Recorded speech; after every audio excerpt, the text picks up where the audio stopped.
Je m'appelle Stéphane Grumbach, je suis chercheur à l'INRIA, donc l'Institut français d'informatique et d'automatique, et je travaille au sein de l'ENS de Lyon dans l'Institut des systèmes complexes.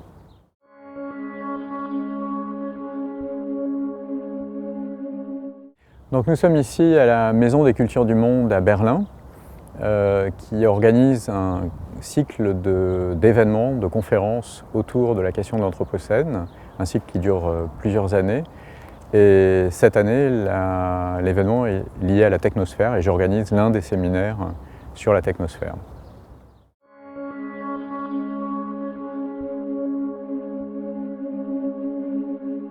Donc je travaille sur les données.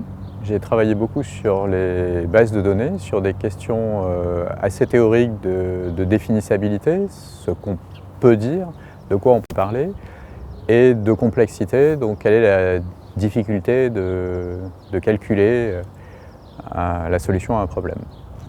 Aujourd'hui, je m'intéresse plus à la manière dont les données changent le monde dans lequel on vit. Et depuis une vingtaine d'années, on assiste à une explosion de la quantité de données. Et ces données changent, ont un impact qui n'est pas seulement quantitatif, mais qualitatif sur nos organisations. Et donc je pense que la gouvernance du monde, la manière dont le monde est organisé, est remise en cause par les données qui vont voir l'émergence de nouvelles formes d'organisation et qui expliquent les crises que l'on traverse aujourd'hui et qui vont être extrêmement nombreuses, qui vont créer des tensions fortes entre le monde politique et les anciens acteurs de la société qui sont en difficulté et dont une grande partie va disparaître.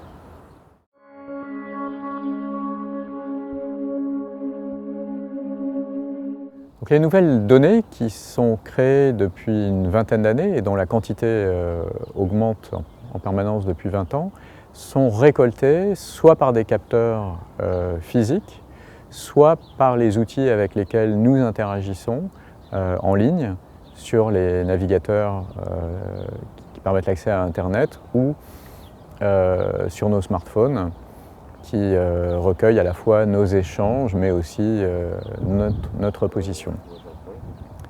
Elles sont concentrées par les acteurs industriels qui offrent ces services et qui exploitent ces données pour générer des services, à la fois les services qui permettent leur modèle économique, comme la publicité, mais tout un tas d'autres services également.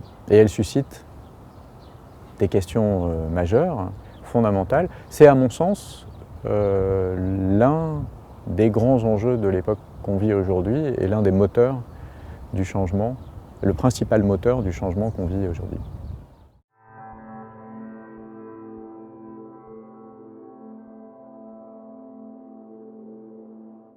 Alors deux choses fondamentales distinguent les données d'hier et celles d'aujourd'hui. La première, c'est le caractère de traces de nos activités d'humains de ces données, c'est-à-dire l'ensemble de nos déplacements, de nos faits et gestes, de nos interactions avec le monde extérieur est enregistrée, où une part croissante de nos interactions avec le monde extérieur sont enregistrées, stockées, et donc un suivi très précis d'une personne peut être fait. Ça, c'est le premier point majeur. Le deuxième, c'est qu'on est dans le flux et plus dans le stock. C'est-à-dire qu'autrefois, on accédait à des données comme celles qu'ont les instituts de statistiques gouvernementaux, qui étaient recueillies dans un processus assez lent, traitées et analysées. Et c'est les données sur lesquelles s'appuie la gouvernance aujourd'hui, qui sont en général des données qui sont mises à jour tous les 3 mois, voire tous les ans, voire tous les 5 ans, mais donc dans un cycle de traitement de données assez lent. Les opérateurs, les grands opérateurs qui offrent les services numériques aujourd'hui, eux, traitent un flux qui est continu, comme un robinet qui coule en permanence, avec une quantité de données qui est supérieure à leur capacité de traitement en général.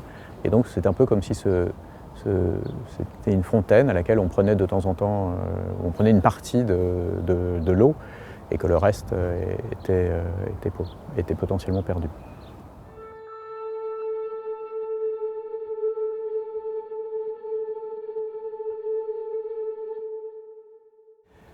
Alors, ces nouvelles données changent la donne.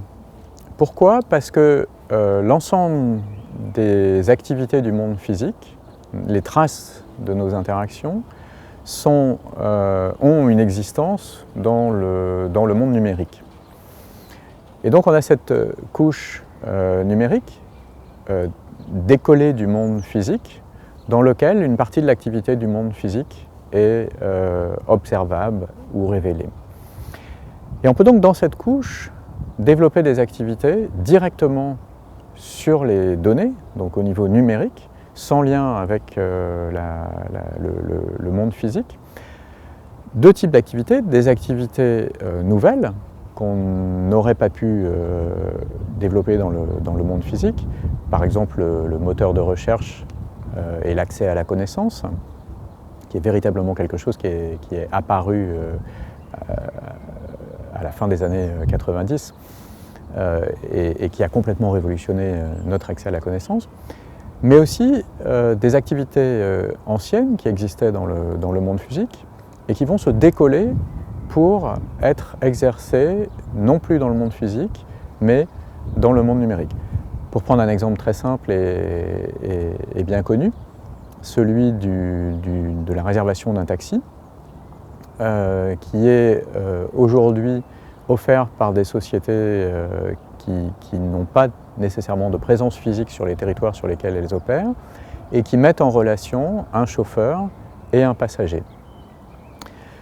Il y a beaucoup de débats autour de cette transformation, mais elle est, donc on pourra y revenir sur les questions juridiques et économiques, mais elle est symptomatique du décollement du monde physique d'activités vers la couche numérique. Et ces activités sont fondamentalement des activités de médiation ou d'intermédiation, c'est-à-dire de mise en relation entre, en général, des producteurs de biens ou de services et des consommateurs de biens ou de services, dans ce que les économistes appellent des modèles bifaces.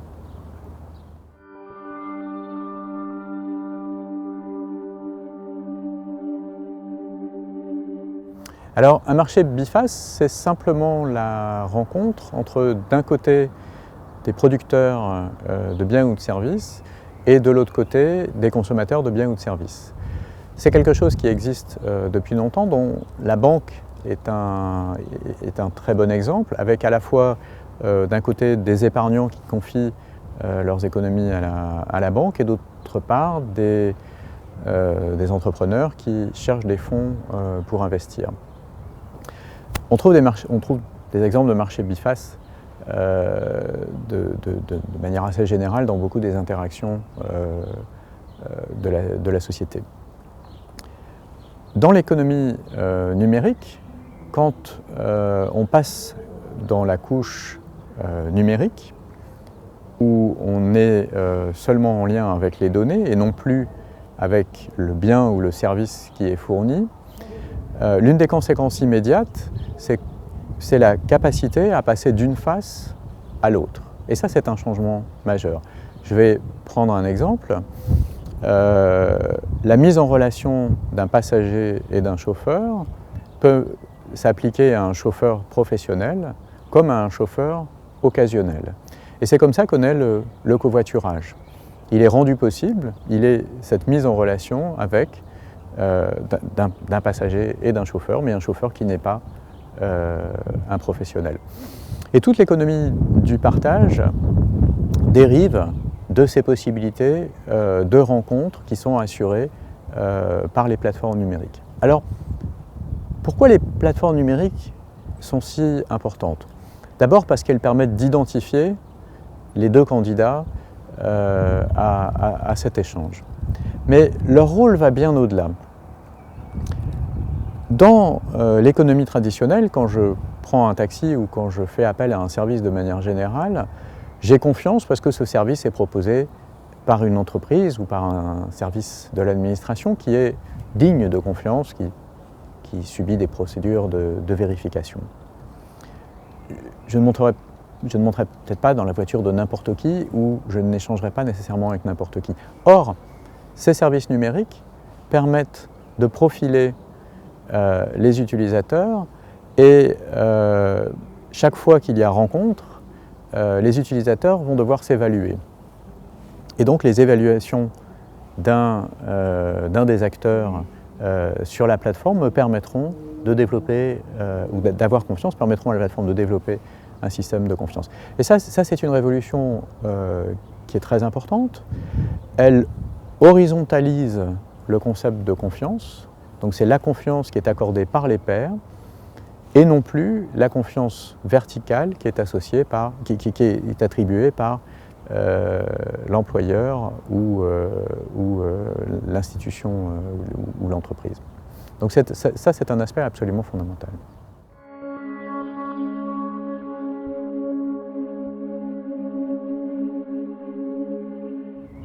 Alors les services numériques récoltent de la donnée. Je reviens sur l'exemple du moteur de recherche. Le moteur de recherche saisit le fait qu'une requête, donc une suite de mots, il est un peu plus évolué, maintenant on peut chercher des photos et d'autres choses, mais une requête a été posée à un certain endroit, à une certaine heure, et potentiellement par un certain utilisateur, si cet utilisateur est identifié par le système.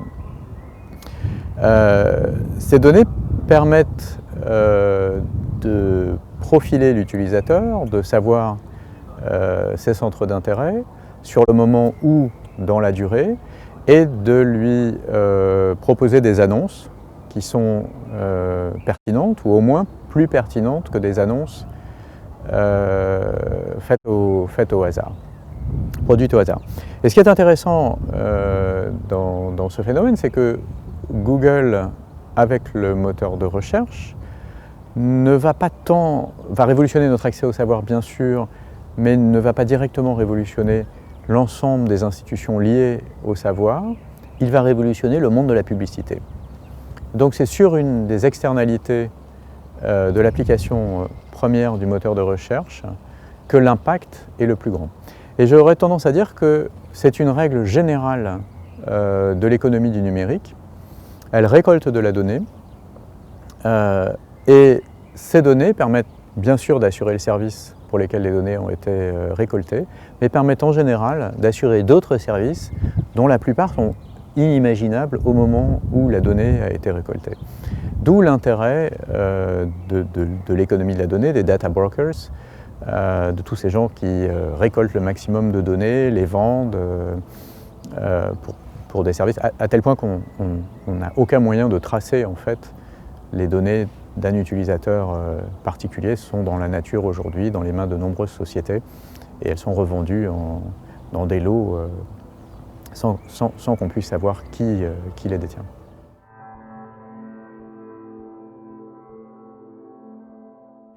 Alors on peut s'interroger sur pourquoi la révolution numérique a lieu aujourd'hui. On pourrait se contenter d'une réponse simple qui dirait les technologies que nous avons développées permettent la révolution numérique. Je ne suis pas sûr qu'on soit obligé de se contenter d'une réponse aussi simple. Mais d'abord, c'est quoi la révolution numérique? La révolution numérique, c'est avant tout une horizontalisation forte de nos organisations. Horizontalisation pourquoi? C'est l'émergence d'un monde dans lequel nous sommes connectés en permanence. Nous pouvons interagir avec l'ensemble des acteurs avec lesquels nous interagissons de manière habituelle, mais également avec de nouveaux acteurs que nous ne connaissons pas, le chauffeur par exemple, ou n'importe quel autre acteur qui va nous fournir un service. Cette horizontalisation met donc fin à une bonne partie des structures verticale qui assurait à la fois les services physiques et la mise en relation, et dont la raison d'être disparaît, devient caduque par cette nouvelle organisation. Donc on a à la fois une couche horizontale qui s'est fortement maillée, qui devient, avec des liens très nombreux, et qui devient extrêmement complexe. C'est un vrai sujet pour les gens qui étudient les systèmes complexes. Et puis une verticalité très forte d'opérateurs qui assurent la mise en relation, les liens entre cette structure horizontale. C'est véritablement ça, la révolution numérique. Alors, pourquoi cette horizontalisation? La question de pourquoi la révolution numérique devient donc pourquoi l'horizontalisation? Et l'horizontalisation est un phénomène trop important dans son impact sur la société pour qu'on puisse simplement penser qu'il est dû simplement à l'apparition d'une technologie. Alors, ce que permet cette horizontalisation, c'est l'économie du partage, entre autres choses. On voit donc un lien entre l'horizontalisation et les ressources et une capacité à mieux utiliser les ressources. Mais dans des travaux que nous avons menés, on peut pousser cette investigation plus loin et s'interroger sur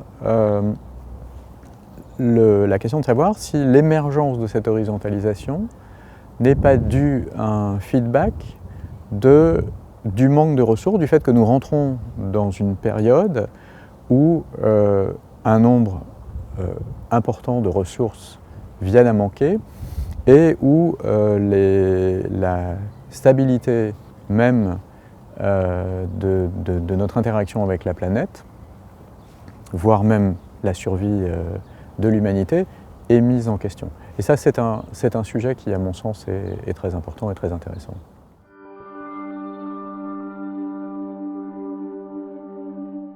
Donc, la révolution numérique contribue à un développement majeur de ce qu'on appelle la technosphère. Donc, la technosphère est un concept développé dans le cadre des études sur l'Anthropocène, l'époque dans laquelle nous vivons et pour laquelle la marque de l'homme sur la planète devient déterminante.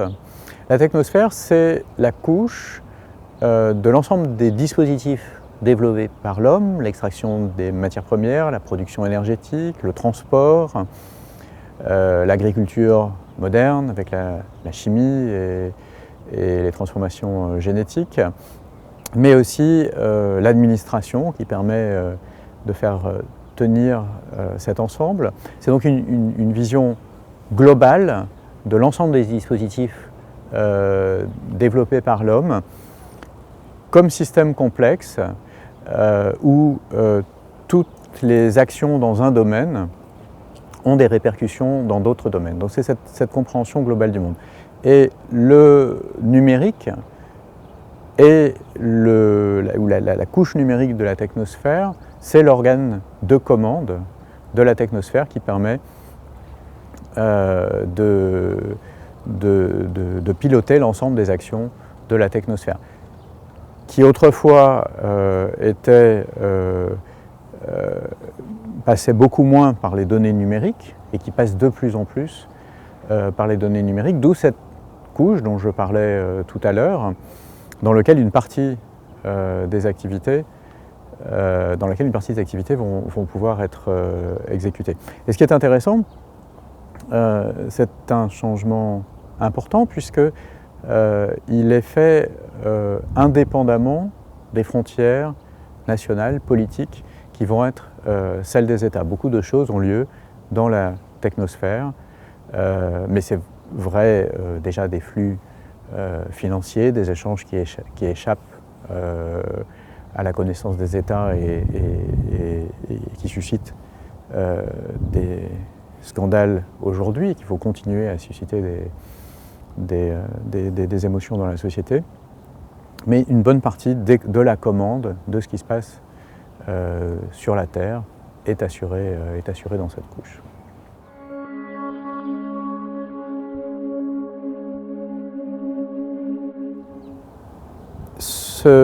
cette montée en puissance du numérique, des données, renforce évidemment la position de la technosphère.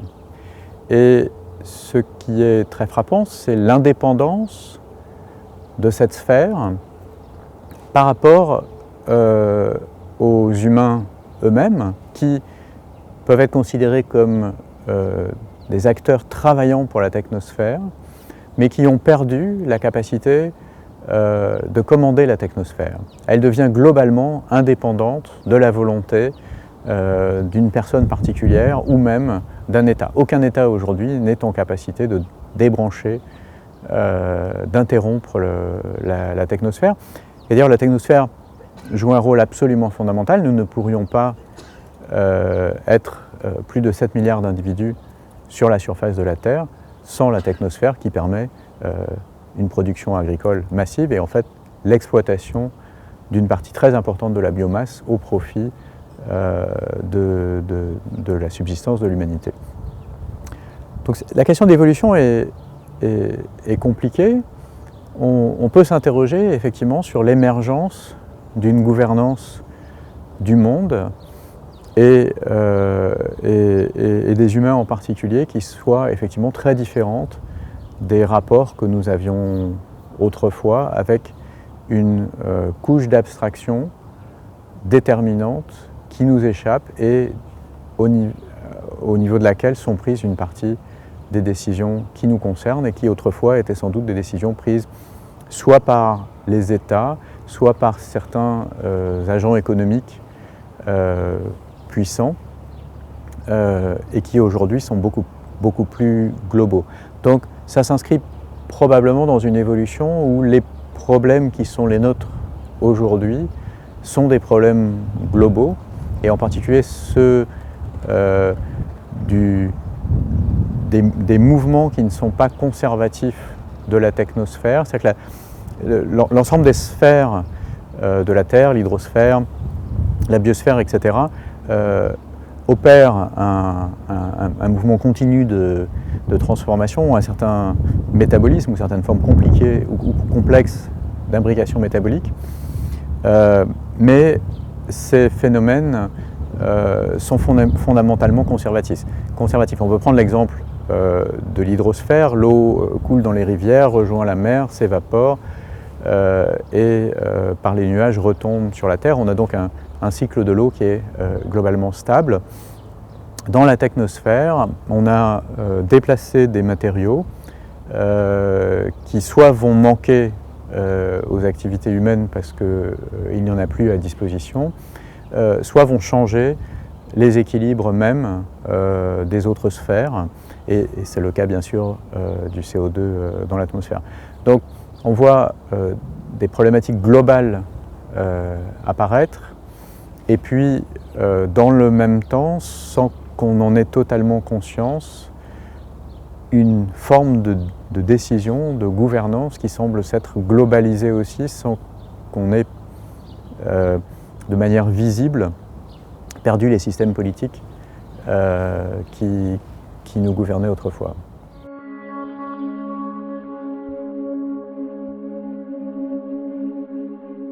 La révolution numérique rend possible effectivement l'horizontalité, comme je le disais tout à l'heure, et un phénomène qui permet à la fois de s'adapter et d'exploiter au mieux les ressources, en particulier les ressources disponibles, dans un spectre plus large. Et c'est un phénomène qu'on observe en biologie également, où les espèces qui font face à un stress sur les ressources vont horizontaliser leur organisation, passer d'une reproduction asexuée à une reproduction sexuée, qui est beaucoup plus coûteuse en fait, mais qui permettra d'exploiter les niches, d'exploiter l'ensemble des ressources qui sont disponibles et pas seulement certaines ressources.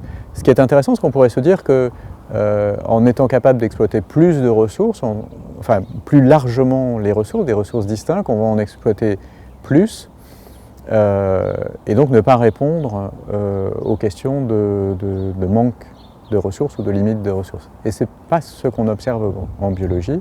Donc on peut penser que dans la technosphère, l'horizontalisation permet effectivement un meilleur usage des ressources, mais pas un usage plus intensif.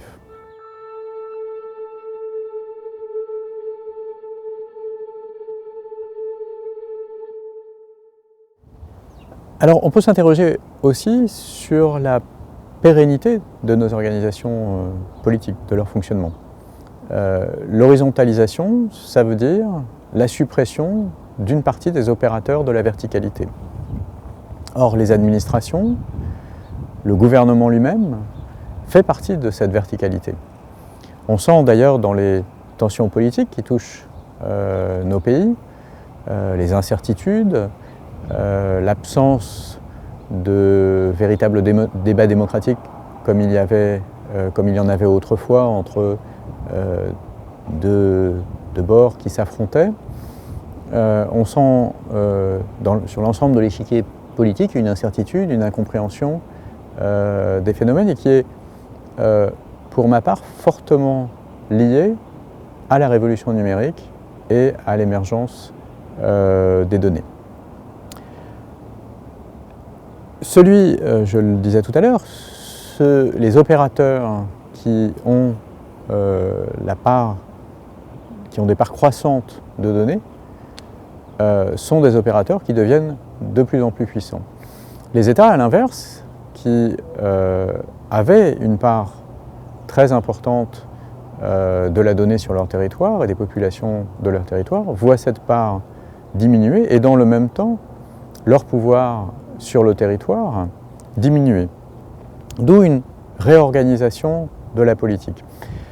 On le voit dans les conflits qui opposent certaines des grandes plateformes du numérique avec les territoires, les États ou des entreprises privées sur ces territoires. Les États vont réagir, interdire par exemple certains services sur leur territoire avec plus ou moins d'efficacité. Mais ces plateformes en fait imposent de nouvelles normes, de nouveaux usages qui se répandent malgré les interdictions. Et quand on regarde l'histoire des 15 dernières années où de nombreuses plateformes, de nombreux nouveaux services ont été en conflit avec la justice, in fine, ce sont ces services qui se sont imposés et les lois qui ont changé. Donc on voit une légitimité de nouveaux acteurs qui décident de nouvelles normes, finalement de nouvelles lois qui s'imposent sur le territoire. Il n'y a donc plus seulement le processus démocratique que nous connaissons d'élaboration de la loi, mais des acteurs extérieurs au territoire qui, parce qu'ils ont un développement extensif sur le territoire, il y a aujourd'hui plus de gens sur les grandes plateformes américaines, plus de citoyens français sur les grandes plateformes américaines que de citoyens qui votent à l'élection présidentielle.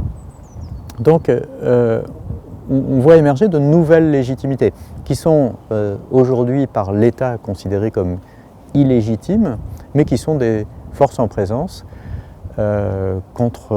avec lesquelles il faut développer de nouvelles relations, mais qu'on ne peut pas abolir. Et ce qui est très particulier dans nos pays, c'est que l'Europe ne dispose en fait d'aucun acteur dans ce domaine. Donc nous sommes prisonniers d'un dialogue avec des acteurs américains, qui est donc un dialogue qui n'est pas sur la forme du changement, mais sur le fait que s'impose à nous un changement qui vient de l'étranger. Et ça, c'est très particulier. Cette situation va être très différente aux États-Unis, bien sûr, où il y a des débats très importants sur les changements sociétaux qui sont impliqués par ces plateformes. Mais par contre, ce sont des débats entre des forces qui s'opposent sur le territoire national. On va trouver la même situation en Chine qu'aux États-Unis, de ce point de vue, et dans un certain nombre d'autres pays comme la Corée, Taïwan ou la Russie par exemple, où les plateformes locales sont importantes. Donc c'est vraiment une spécificité du débat aujourd'hui en Europe, est, à mon sens, compliquée par le fait que nous ne sommes nullement acteurs dans ces transformations, nous les subissons.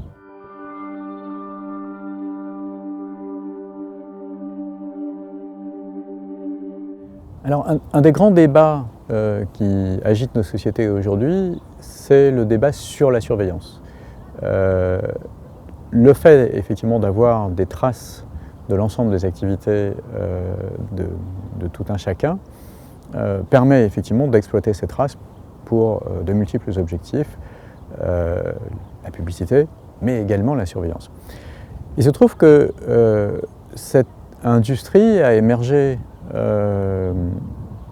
au début des années 2000 ou à la fin des années 90 et finalement est complètement contemporaine des attentats du 11 septembre 2001 et de l'immense développement des capacités de surveillance américaines et en particulier des capacités de surveillance des réseaux et des données qui sont pour une bonne part assurées par la NSA aux États-Unis. Donc on est face à une société qui peut légitimement inquiéter, faire penser à 1984, une référence qui est très souvent citée. Le débat sur la surveillance et sur la vie privée est d'une nature différente aux États-Unis par exemple et en Europe. Aux États-Unis, on voit les leaders de l'industrie s'opposer à l'administration dans certaines de leurs requêtes, de pouvoir accéder à des données qu'ils ont. Donc on voit l'élaboration d'une certaine complexité entre les demandes de l'État et celles de l'industrie qui collecte et de facto possède l'ensemble des données personnelles.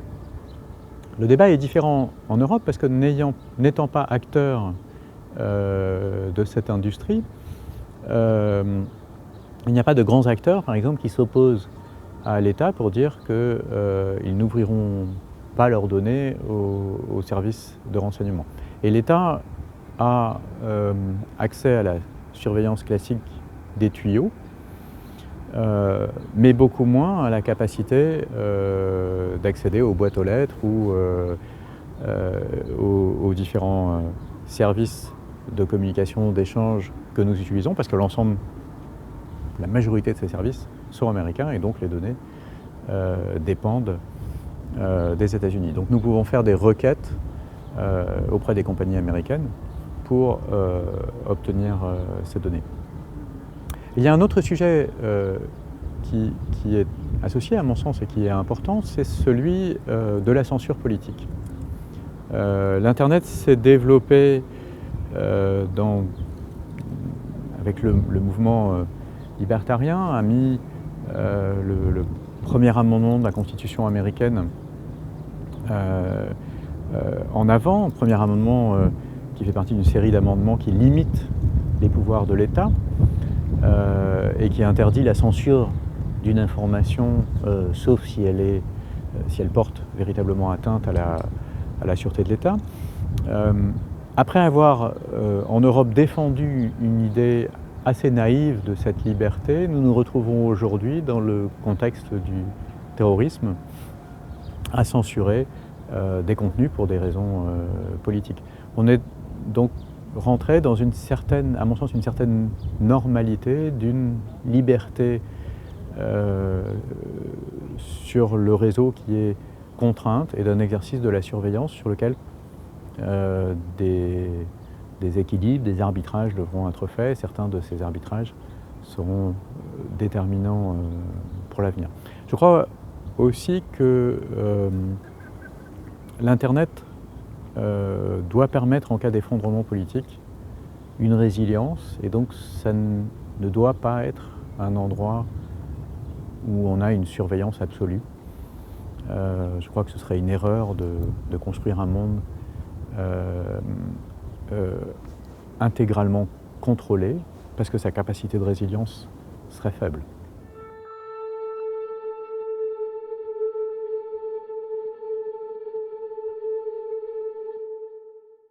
La révolution numérique change le rôle de l'État et la position de l'État dans la société.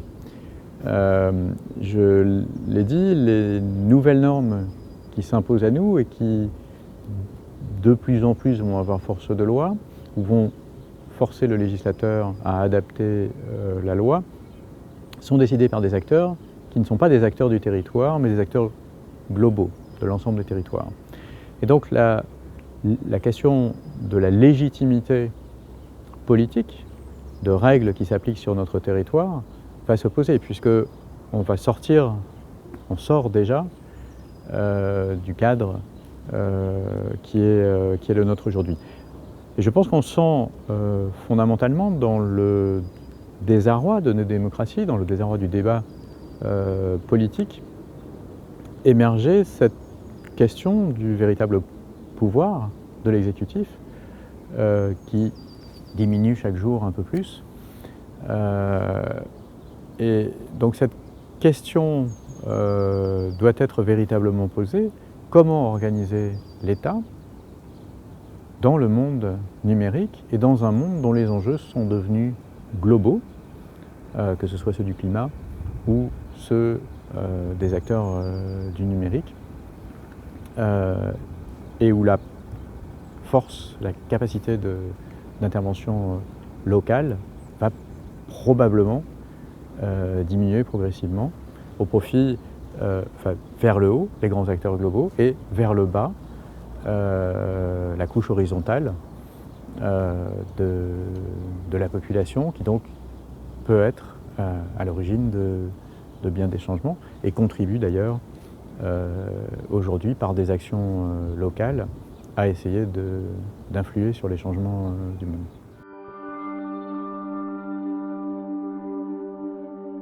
La question de l'avenir est évidemment compliquée. Je ne sais pas me positionner entre l'optimisme et le pessimisme.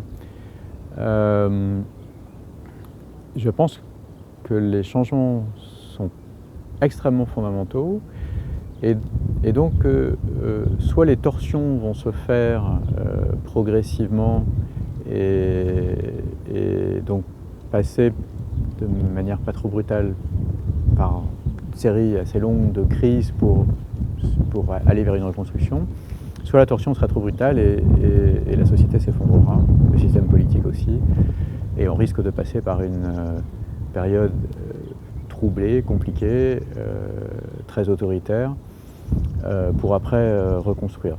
J'ai là-dessus aucune certitude, mais il me semble que les mutations sont compliquées et probablement l'un des enjeux les plus importants, c'est le partage et de la richesse et du travail, de l'activité, que pour l'instant on maîtrise mal et dont l'entrée dans l'ère numérique semble plutôt être difficile. Il y aura sûrement il n'y a pas de doute qu'on repartagera le travail et la richesse dans l'ère numérique, mais que pour les premières années ou la décade à venir, le début de la situation va être plutôt difficile et donc plutôt compliqué du point de vue politique.